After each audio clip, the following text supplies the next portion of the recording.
Assalamualaikum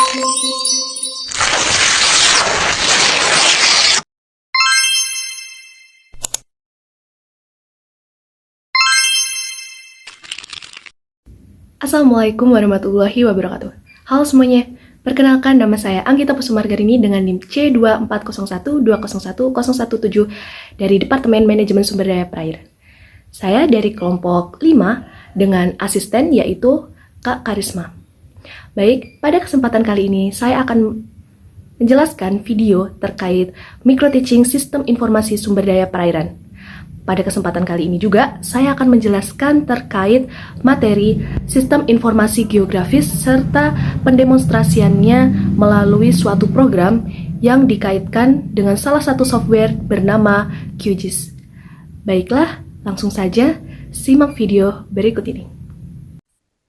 Halo teman-teman, jadi di sini aku akan menjelaskan terkait materi apa sih yang disebut dengan sistem informasi geografis itu sendiri. Baik, perkenankan saya untuk menjelaskan terkait materi sistem informasi geografis. Nah, di dalam sistem informasi geografis itu sendiri merupakan suatu proses yang di dalamnya itu untuk menganalisis, mengolah, serta merepresentasikan lebih dalam terkait data-data yang berbasis spasial atau keruangan. Nah, pada SIG sendiri itu ada dua jenis data, yakni data spasial dan data non-spasial. Untuk data spasial sendiri merupakan data atau informasi yang memiliki referensi atau koordinat geografis. Dan data spasial ini terbagi menjadi dua, yaitu ada data vektor dan data raster. Untuk data non-spasial, itu adalah suatu data yang melengkapi keterangan dari data spasial, baik dalam bentuk angka atau number, teks atau string, dan data atau date, serta tabel. Umumnya, data non-spasial ini mendeskripsikan bagaimana sih fenomena yang ada di permukaan bumi atau penjelasan objek yang ada di muka bumi. Dan data ini paling cocok digunakan untuk menggambarkan gejala topografi yang ada di permukaan bumi. Contohnya adalah data tingkat kesuburan tanah, data kandungan mineral, data tanah, kemudian data jumlah penduduk. Kita akan masuk ke dalam contoh data vektor, contoh data spasial, yakni data vektor. Data vektor merupakan suatu data yang didefinisikan ke dalam suatu bentuk mosaik, baik berupa garis, poligon, serta titik yang berawal dan berakhir pada titik yang sama. Kemudian ada nodes, yaitu titik perpotongan antara dua buah garis. Dan data vektor ini digunakan untuk mendefinisikan hubungan spasial dari beberapa fitur. Untuk kelebihan dari data vektor sendiri, yakni memiliki ketepatan dalam merepresentasikan fitur titik, batasan, dan garis lurus. Namun, kekurangan pada data vektor ini yaitu tidak mampu dalam mengakomodasi perubahan gradual. Selanjutnya ada data raster. Data raster ini adalah model data yang umumnya berasal dari penginderaan jauh. Dan di dalamnya ini direpresentasikan sebagai struktur sel grid yang disebut dengan piksel. Dan resolusi piksel ini menggambarkan ukuran sebenarnya yang ada di permukaan bumi yang diwakili oleh setiap piksel pada citra. Semakin kecil ukuran permukaan bumi yang direpresentasikan oleh satu sel, maka akan semakin tinggi resolusinya. Umumnya digunakan untuk merepresentasikan batas-batas yang berubah secara gradual. Contohnya adalah tanah, kelembapan tanah, vegetasi, suhu, dan lain sebagainya. Untuk kelebihan data raster sendiri dibandingkan data vektor, yakni lebih mudah digunakan secara matematis. Nah, karena data raster ini lebih baik dibandingkan data vektor karena hasil pikselnya lebih bagus, maka kekurangannya ukuran file sangat besar. Jadi semakin besar resolusi gridnya, maka semakin besar pula ukuran dari file data raster itu. Selanjutnya ada pemrosesan data dalam data spasial, Yang pertama ada overlay, merupakan perpaduan dua layer data spasial. Yang kedua ada clip, yaitu perpotongan suatu area berdasarkan area lain sebagai referensi. Yang ketiga ada intersection, merupakan perpotongan dua area yang memiliki kesamaan karakteristik serta kriteria. Yang keempat ada buffer, yaitu menambahkan area di sekitar objek spasial tertentu. Kemudian ada query, yakni seleksi data berdasar pada kriteria tertentu. Union merupakan penggabungan atau kombinasi dari dua area spasial beserta atributnya yang berbeda menjadi satu. Merge merupakan penggabungan dua data berbeda terhadap feature spasial, serta dissolve merupakan menggabungkan beberapa nilai berbeda berdasarkan pada atribut tertentu. Nah, untuk layer penyimpanan dan pengolahan data spasial dalam SIG ini terbagi menjadi 4. Yang pertama ada point, yakni atau titik, digunakan untuk pengolahan data titik dan simbol dalam mewakili suatu data pada posisi tersebut. Contohnya melambangkan posisi ibu kota di suatu daerah. Kemudian ada line atau garis, itu pengolahan data berbentuk garis. Contohnya itu ada kerapkan jalan, sungai, serta jaringan pipa. Untuk boundary atau polygon itu mengolah data dalam bentuk luasan atau area. Contohnya ada pulau, gedung, serta perumahan. Dan yang terakhir ada image atau gambar, itu memberikan informasi yang bersifat presentasi grafis. Contohnya itu ada skala, legenda, dan dalam suatu objek. Baik, setelah ini saya akan mendemonstrasikan bagaimana pemrograman data vektor dan data raster DKI Jakarta menggunakan aplikasi software, menggunakan aplikasi yaitu QGIS.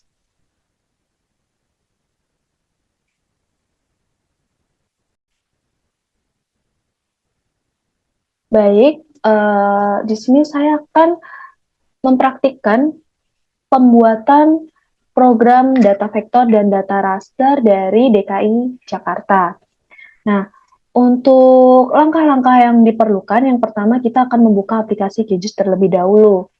Lalu kita pilih new project untuk membuat project baru. Kemudian pada bagian browser, cari data file SHP Indo yang sebelumnya kita udah unduh pada praktikum. Kemudian kita pilih file SHP Indonesia Desa dan pilih Indo Desa Region. Kemudian tunggu beberapa saat hingga gambar muncul seperti ini. Lanjut, kita akan klik kanan pada layer Indo Desa Region, kemudian pilih Set CRS dan klik Set Layer CRS, dan pilih koordinat reference system yaitu WGS 84 dengan EPSG 4326. Untuk koordinat reference system kita pilih WGS 84 dengan EPSG 4326. Lalu kita klik OK saja.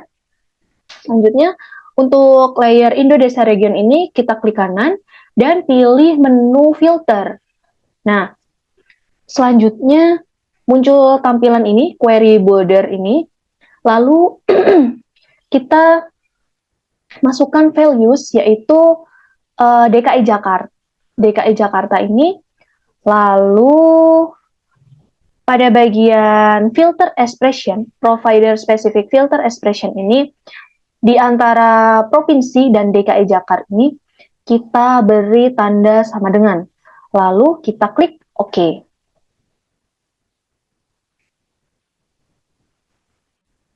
Selanjutnya, kita akan ke toolbar, kemudian kita milih menu select feature. Seperti ini, kita blok semua peta, dan peta akan berubah warna. Yang semula orange menjadi berwarna kuning. Selanjutnya kita akan klik kanan pada layer ini, kemudian kita pilih export, dan save selected feature as. Oke, kita beri nama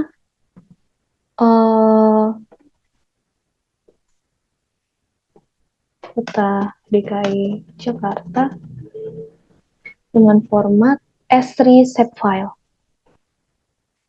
Karena saya sudah kemudian nanti klik OK saja, karena saya sudah menyimpan sebelumnya, jadi saya tidak perlu membuatnya lagi.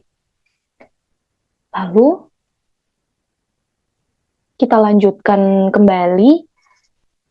Setelah berubah warna, langkah selanjutnya itu kita perlu meremove layer Indodesa region karena layer tersebut sudah tidak dibutuhkan lagi. Nah, seperti ini. Kita unchecklist saja. Seperti ini. Kemudian, langkah selanjutnya adalah memisahkan wilayah berdasarkan kabupaten atau kota. Maksud saya kabupaten. Caranya adalah dengan klik vektor, klik Geoprocessing Tools, kemudian klik Dissolve. Nah, ini pada input layer kita pilih DKI Jakarta, kemudian untuk option select, kita pilih bagian kabupaten. Kita pilih bagian kabupaten.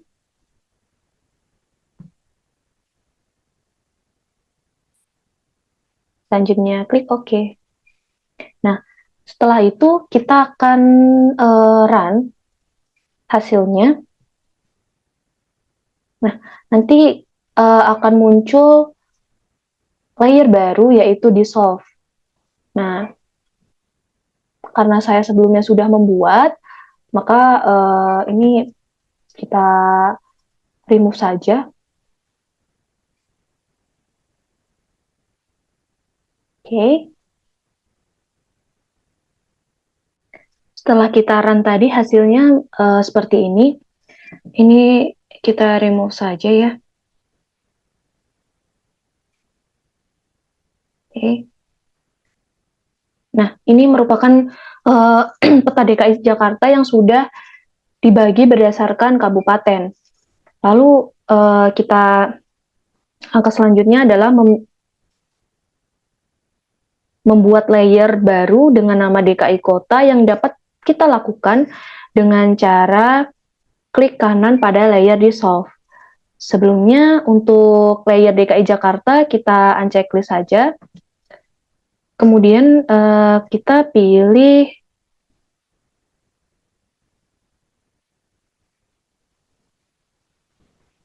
export. Kemudian pilih save feature as.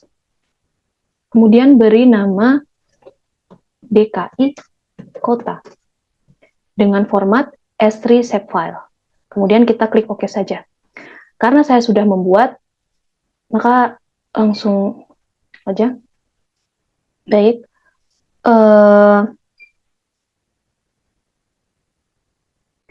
Nah, kemudian wilayah-wilayah ini tadi, bagaimana cara memberikan label bahwa ini di Jakarta Barat, Jakarta Timur, Jakarta Tengah. Nah, kita klik saja layer DKI Kota, kemudian pilih Properties, kemudian untuk label,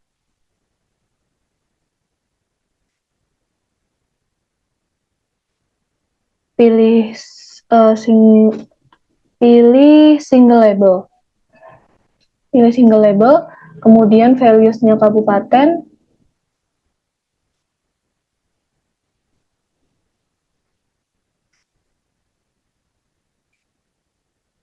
kemudian kita klik OK.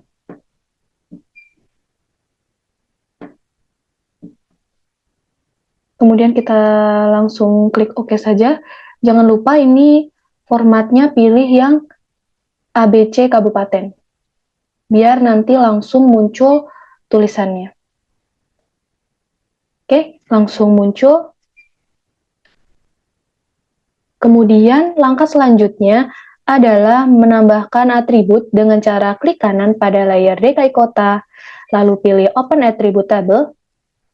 Karena setelah di open attribute tabel tadi banyak data yang tidak diperlukan, maka kita perlu menghapusnya terlebih dahulu dan sisakan data hanya kabupaten, provinsi, dan luas wilayah. Caranya dengan klik toggle editing terlebih dahulu. Kemudian kita pilih bagian delete field. Kita akan hapus desa, kode, kecamatan. Ini juga tidak diperlukan. Ini tidak diperlukan. Luas wilayah masih diperlukan, teman-teman. Udah, selanjutnya kita pilih oke aja. Lalu akan menyisakan data hanya seperti ini saja.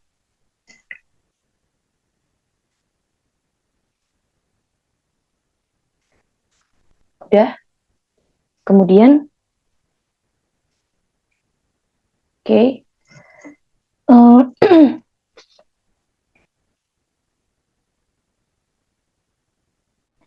setelah selesai menghapus beberapa atribut yang tidak diperlukan tadi, kita perlu menambahkan satu atribut yang sekiranya dibutuhkan dalam penelitian. Contohnya itu adalah jumlah penduduk. Kita pilih menu tool, add field, add field.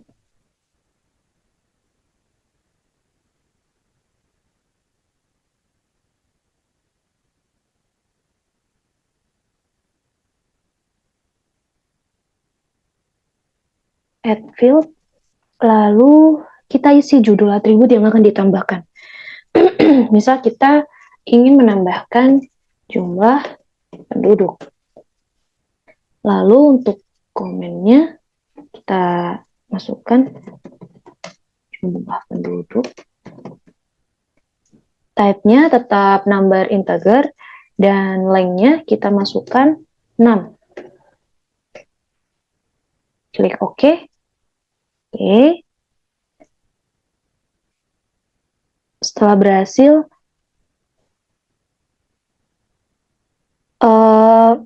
akan muncul seperti ini. Lalu kita masukkan secara manual saja. Contoh sesuai file yang ada pada file jumlah penduduk. Kemudian kita masukkan 299. Masukkan nilainya terlebih dahulu.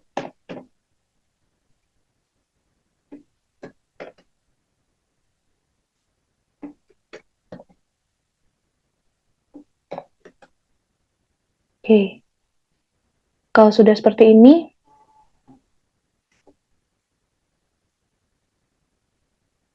kemudian kita lanjutkan stepnya. Klik kanan pada DKI Kota, klik Properties, kemudian kita klik simbol. Kita akan memberikan perubahan warna di setiap batas kabupaten di DKI Jakarta. Kemudian pilih no label.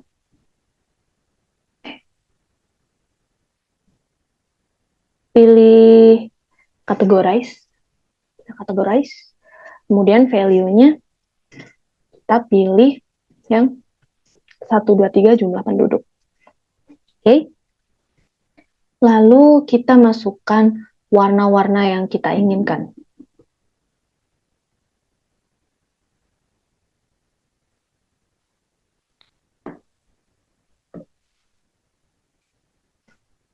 Untuk color range-nya random color saja. Lalu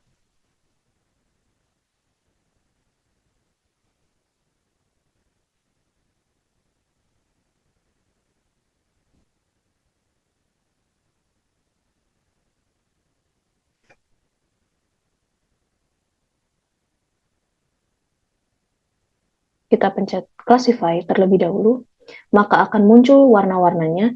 Kita bisa mengubah warna ini sesuai keinginan kita ya. Mau lebih diterangin atau agar nanti kita bisa melihat secara jelas bagaimana sih gambaran dari batas-batas dari wilayah yang berada di DKI Jakarta sesuai data jumlah penduduk.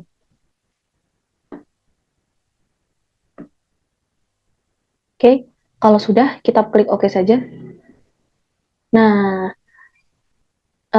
berikut merupakan data vektor yang telah berhasil diprogramkan melalui aplikasi QGIS. Selanjutnya kita akan beralih untuk mendemonstrasikan pembuatan data raster dari peta DKI Jakarta. Berikut merupakan tampilan detail yang sudah berhasil divektorize menggunakan aplikasi QGIS, yaitu peta DKI Jakarta. Di sini terlihat berwarna hijau ini ada Jakarta Barat, yang biru ini Jakarta Selatan, untuk yang merah Jakarta Timur, yang kuning Jakarta Pusat, serta yang ungu adalah Jakarta Utara. Langkah selanjutnya, kita akan membuat data raster peta DKI Jakarta. Untuk langkah pertama, kita harus mendownload terlebih dahulu file dari peta DKI Jakarta dengan nama 86 TLK Jakarta, Teluk Jakarta. Kemudian masukkan file yang di-download ke dalam layer dengan cara mendrag file tersebut ke dalam kolom layer, seperti ini. Nah, gambar ini merupakan tampilan awal ketika memasukkan sebuah data. Data yang dimasukkan adalah data ini yang sudah saya sebutkan tadi, dan data tersebut belum bisa diolah karena belum memiliki koordinat dan masih berupa file JPG, sehingga kita harus meraster terlebih dahulu peta tersebut agar peta tersebut nantinya dapat diolah. Bagaimana cara pengolahannya? Kita nantinya akan menggunakan menu georeferencer. Sebelumnya, jika di laptop teman-teman belum ada menu georeferencer, itu kita perlu membangkitkannya terlebih dahulu pada tools plugin. Nah, kita pilih plugin, kemudian kita pilih manage and install plugin. Selanjutnya,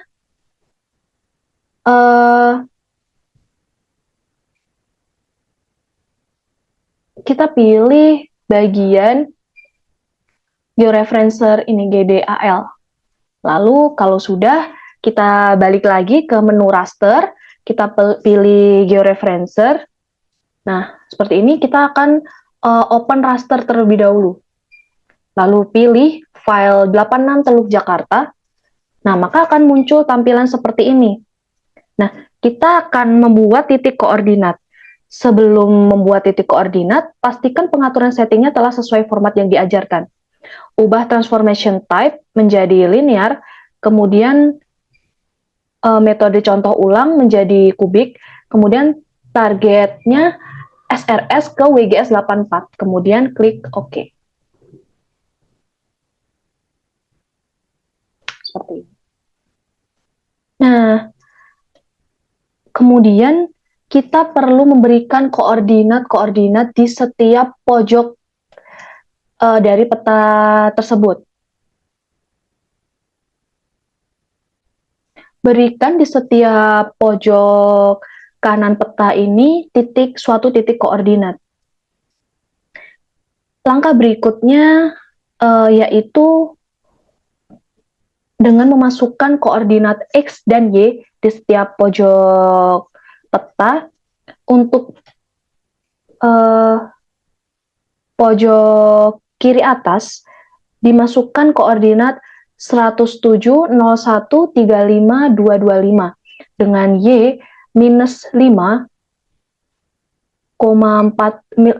minus 5, 48, 29, titik 584. Begitu pula seterusnya, nanti diisikan pada pojok kanan atas, isikan X dengan 107, 01, 35, titik 225, dan Y dengan minus 6, 10, 29, titik 421. Untuk pojok kanan bawah, isikan X dengan 106,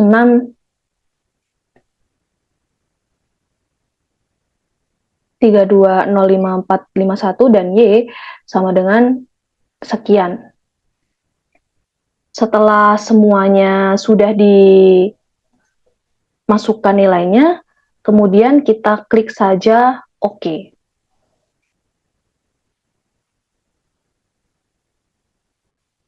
Setelah keempat titik diberi koordinat, maka akan muncul tampilan seperti ini ya teman-teman.